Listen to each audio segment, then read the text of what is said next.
दुर्योधन के गिरने पर द्रौपदी नहीं, भीम हंसे थे। महाभारत की ऐसी ही घटनाएं जिनमें हंसी की बड़ी भारी कीमत चुकानी पड़ी। माना कि हंसना तन, मन और जीवन के लिए जरूरी है, इसलिए अधिक से अधिक हंसते मुस्कराते हुए जीना चाहिए। लेकिन यह कायदा हर जगह लागू नहीं होता। जीवन में अनेक अवसर ऐसे भी होते हैं जब हमारी हंसी हमारे लिए तो आनंददायक होती है, मगर दूसरों के लिए दुखदायी बन जाती है। ऐसी हंसी न हंसने वाले के लिए शुभ होती है, न कि उस पर जिसकी हंसी उड़ाई गई है।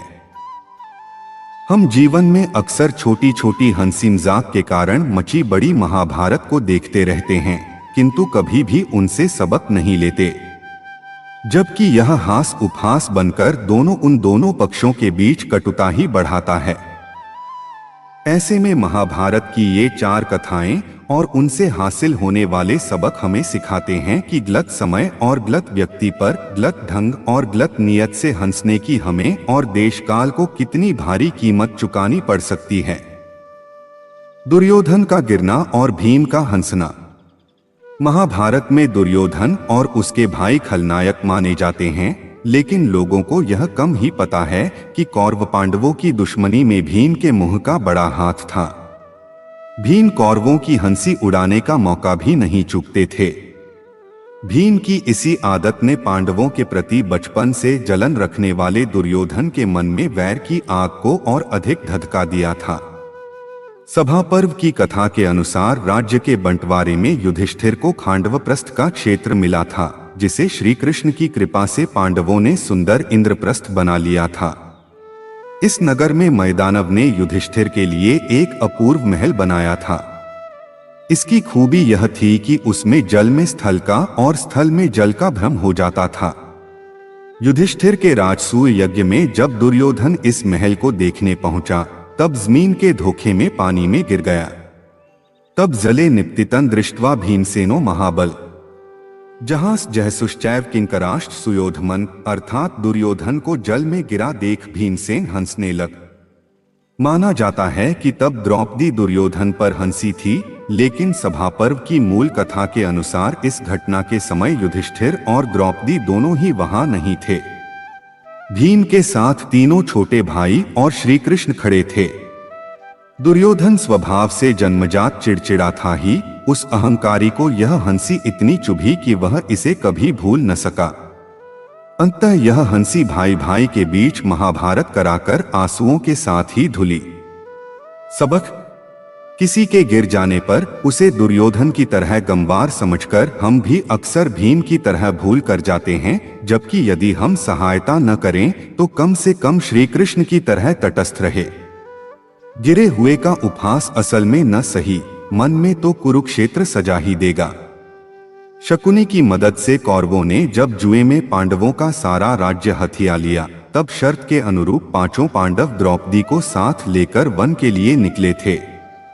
जब वे राजसी वस्त्र त्याग कर मृगचर्म में सबके बीच आए तो दुःशासन उन्हें कष्ट में देखकर खुशी से नाच उठा।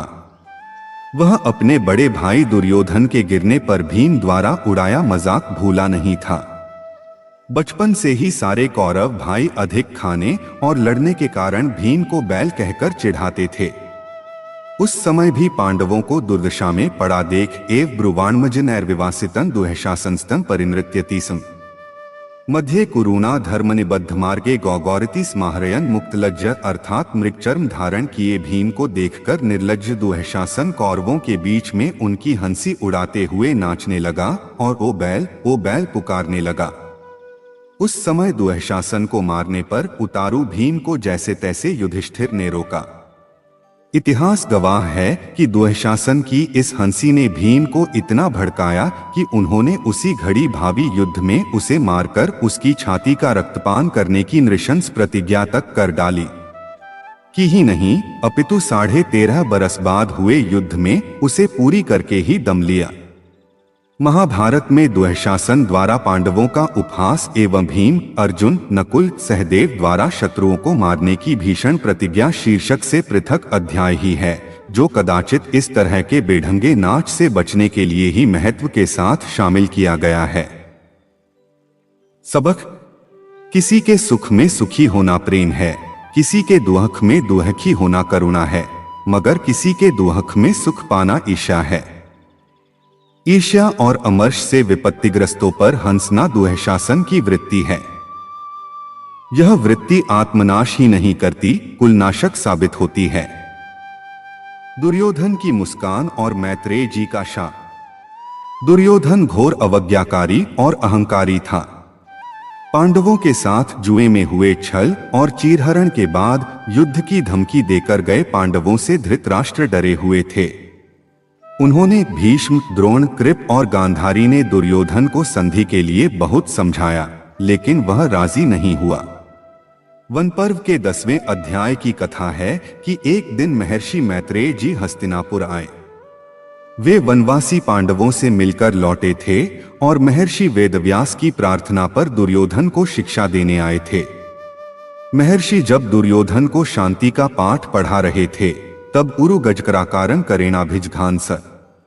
दुर्योधन स्मितं कृत्वा चरणेनो लिखन महीम, अर्थात उस समय दुर्योधन ने कुटिलतापूर्वक मुस्कुराकर हाथी की सूंड के समान अपनी जांघ को ठोंका और पैर के नाखूनों से पृथ्वी को कुरेदने लगा। यह हरकत असभ्यता की हद थी। उस दुर्बुद्धि ने महर्षि को कोई उत्तर भी नहीं दिया। बस ढीठ की तरह मुस्कुराता हुआ मुंह नीचा किए चुपचाप खड़ा रहा। उसकी इस उपेक्षा भरी हंसी पर मैत्रेय जी आग बबूला हो उठे।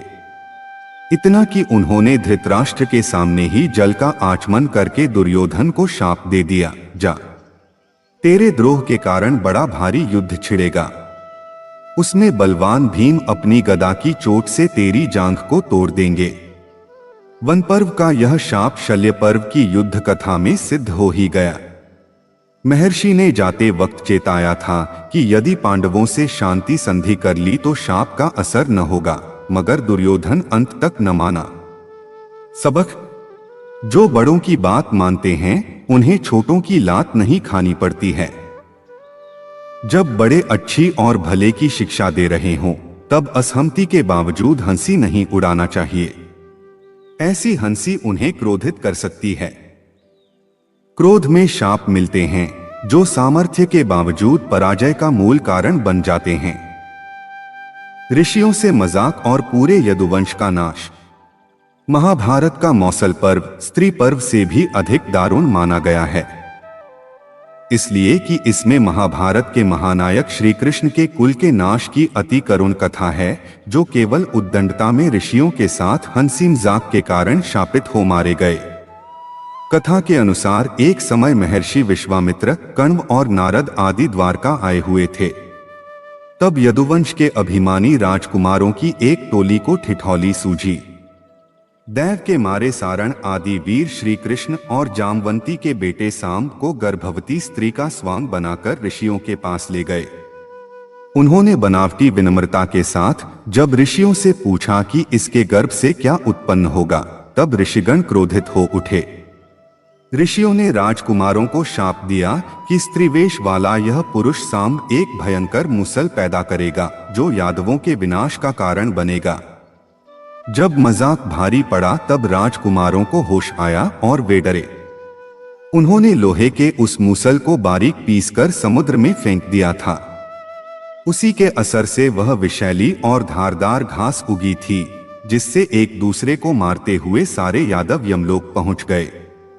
श्रीमद् भागवत पुराण तो यहाँ तक कहता है कि श्री कृष्ण के पैर में अंतिम समय लगे बाण में भी मजाक के उसी मनहूस मुसल का टुकड़ा बतौर नोक जुड़ा हुआ था।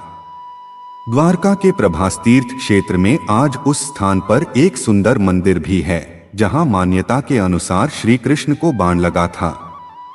सबक: अपनी हंसी की खातिर बड़ों का मजाक बनाना अपराध है। अपराध करने पर दंड ही मिलता है। ऐसी हंसी जिसमें खुद का मजा हो मगर दूसरों का अपमान, वह कभी शुभ नहीं हो सकती। जो शुभ नहीं उसमें आनंद कैसा। जो हंसी दिल दुहखाकर पाई, वह हंसी कैसी।